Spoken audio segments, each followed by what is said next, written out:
پیارے سامعین و ناظرین، عقیدہ توحید اسلام کے بنیادی عقائد میں سے ہے۔ اسلام کا سب سے اہم اور پہلا نظریہ عقیدہ توحید ہے۔ عقیدہ توحید اسلام کی بنیاد اور جڑ ہے۔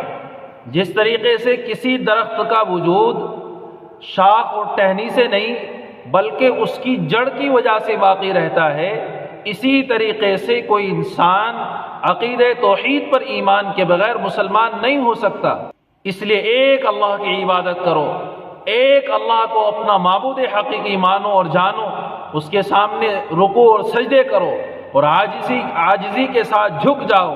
جو بھی آپ کی ضروریات ہو، جو بھی آپ کی پریشانی ہو، تو فوراً اللہ کے سامنے آؤ، اس کے سامنے رو، گڑ گڑاؤ، اس سے مانگو، تو انشاءاللہ ہماری ضروریات کو بھی پورا کرے گا، ہماری پریشانیوں کو بھی دور کرے گا، ہماری دعاؤں